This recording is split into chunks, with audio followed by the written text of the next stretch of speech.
Lang guys ang pagkalak ng compressor no, maaaring sa resistant value ng winding at sa ano niya, mechanical parts. Ito may isang tayo galing to sa ano no.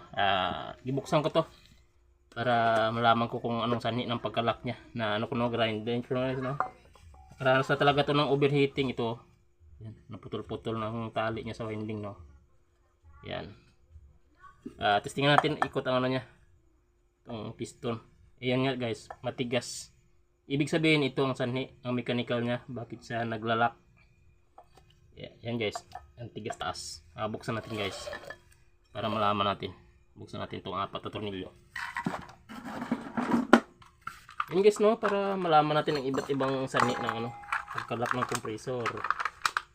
Ano no, maaari natin buksan para ma-actual natin kung anong dahilan. Ang iba sa winding lang din no, sa resistant value. Umiikot naman ang rotor, pero ang resistant value ng ng winding niya ano na, sira na. Alin pala to guys.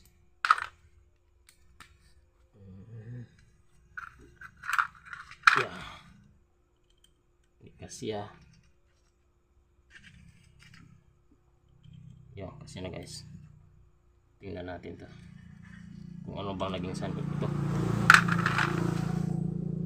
So kulang to guys, 3. 4 pa lang bolt. Yan, malambot naman oh. Kung anong nangyari dito sa taas ng piston nya, bakit nag-i-stuck. Yan. Yan.